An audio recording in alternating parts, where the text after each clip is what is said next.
on guard for a tale of cunning and valor so noble you won't believe it came from your local library. Welcome back to Summer Reading 2020. This is week 2, and this week's theme is Puss and Boots. Puss and Boots, the classic French fairy tale by Charles Perrault. This version illustrated by Fred Marcelino and translated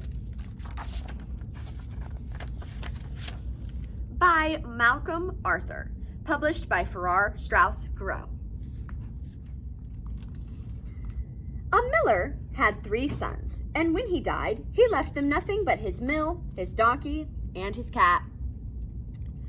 The sons didn't send for a lawyer because they knew their whole legacy would have gone for fees, but it didn't take them long to decide who should get what. The eldest got the mill. The second got the donkey, and nothing was left for the youngest but the cat. He wasn't very happy about it. My brothers will be able to work together and make a decent living, he said, but once I've eaten my cat and made a muff out of his fur, I'm sure to starve. The cat, who had been listening, while pretending not to, said with a serious, sympathetic look, "Don't worry, master. Just get me a sack and a pair of boots to carry me through the brambles, and you'll see that you haven't come out as badly as you think." The cat's master was not exactly convinced, but then he remembered that he had seen the cat do some very clever things, such as catching rats and mice by hanging by his paws, or hiding in the flour and playing dead. So he said to himself, "Oh well, why not give it a try?"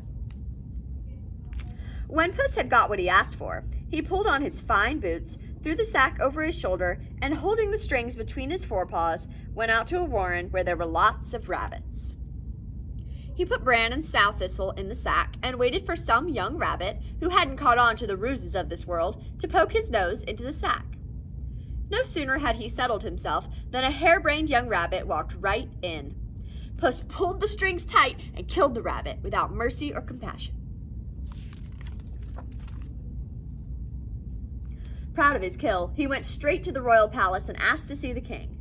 They showed him into his majesty's apartments, where he bowed low and said, "Sire, I have brought you a wild rabbit, which the Marquis of Carabas," that was the name that Puss decided to give his master, "has bidden me offer you with his compliments."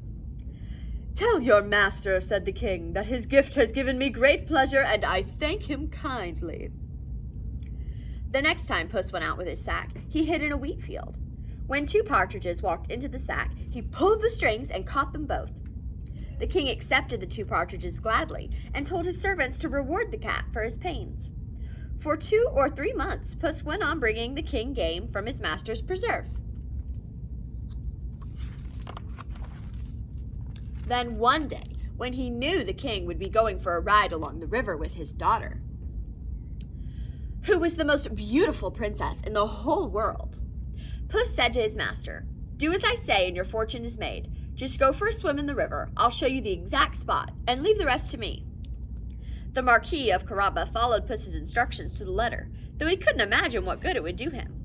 While he was swimming, the king passed by, and Puss shouted with all his might, "Help! Help! The Marquis of Carabas is drowning!" Hearing the shouts, the king stuck his head out of the carriage door and recognized the cat who had brought him so much game. "Hurry," he called to his guards. "Hurry to the rescue of the Marquis of Carabas!" While the poor Marquis was being pulled out of the river, Puss went over to the carriage and spoke to the king. "While my master was swimming," he said, "some thieves came and made off with his clothes, even though I yelled, 'Stop, thief!' at the top of my voice. The rascal had hidden them under a stone." The king ordered the officers of the wardrobe to fetch one of his finest suits for the Marquis of Carabas. Once the Marquis had changed, the king made a great fuss over him, and since the fine clothes brought out his good looks, the king's daughter took a liking to him too. The Marquis gave her 2 or 3 tender glances, and before you knew it, she had fallen in love with him. The king proposed that he join them in the carriage for a drive.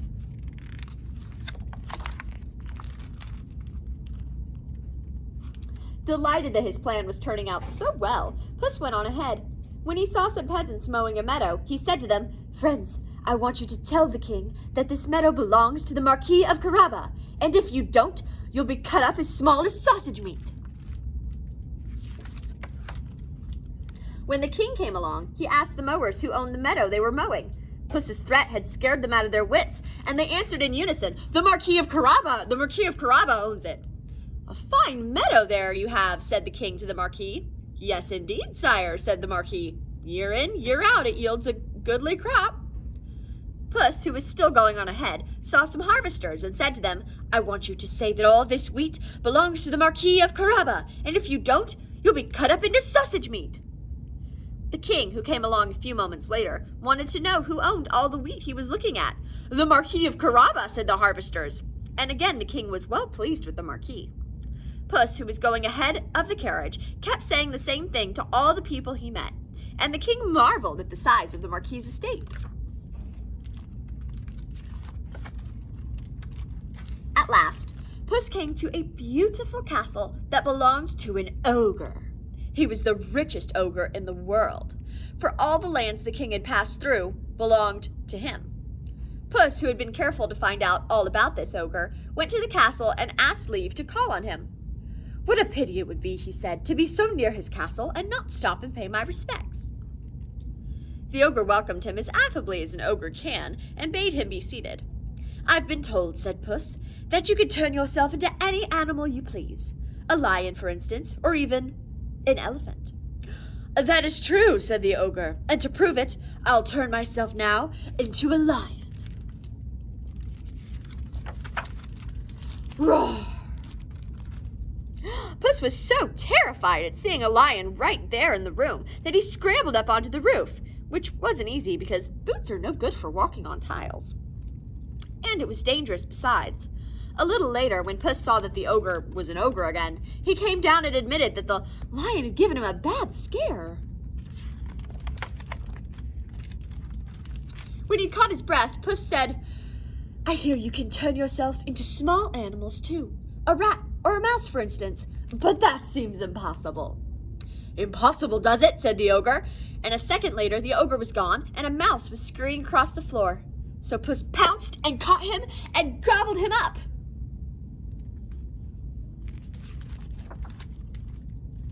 Just then the king came to the beautiful castle, and of course he wanted to go in.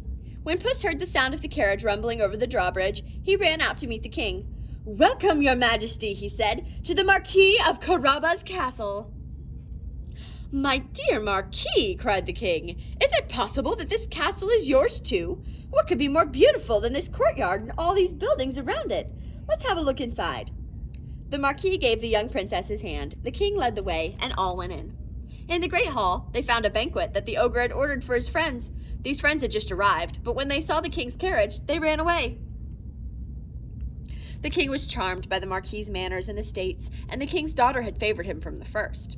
So after 5 or 6 beakers of wine, the king said to him, "You have only to say the word, my dear Marquis, and I'll take you for my son-in-law." The Marquis said the word with a low, elaborate bow and married the princess that same day.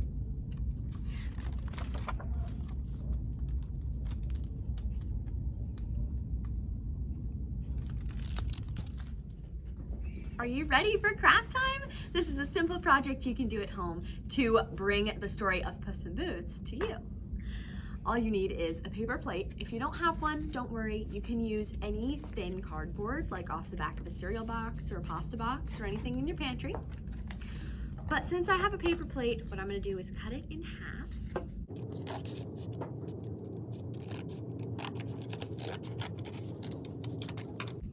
So now I have a nice half a circle that's gonna go right here on my face in a minute. Now you need to cut out your eye holes. Just fold your plate like this and cut little triangles out of it.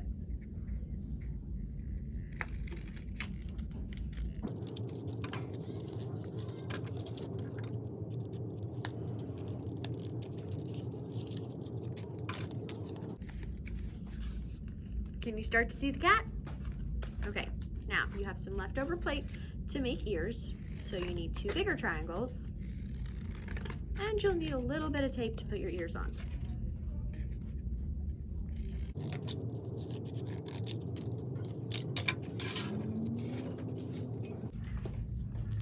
We're getting there. Now color the whole thing.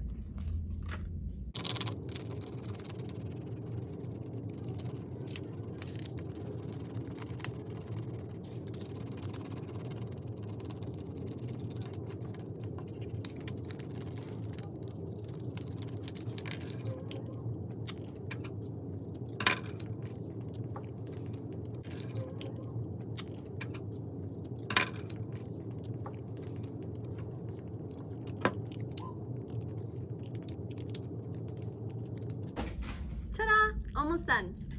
Now, my favorite way to wear a mask is to put a string on it.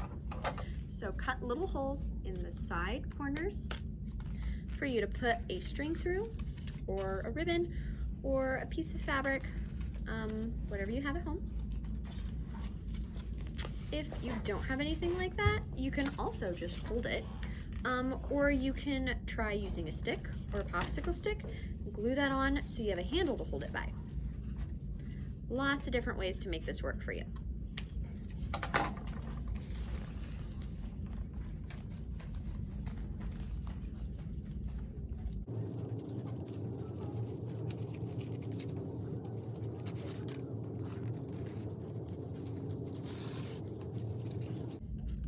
Ta-da! You're ready to join Puss in Boots on his adventures. Whoop.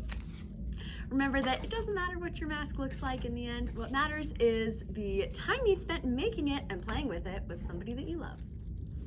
Thank you for coming to summer reading today. I hope that you enjoyed Puss in Boots and that you're looking forward to next week's story. I'm really enjoying reading the fairy tales with you this summer. Don't forget to go to our website, that's www.gettingpubliclibrary.org if you haven't already, and check out the links that go with today's story to keep the fun going all week long. Happy summer reading, everybody. I'll see you next week.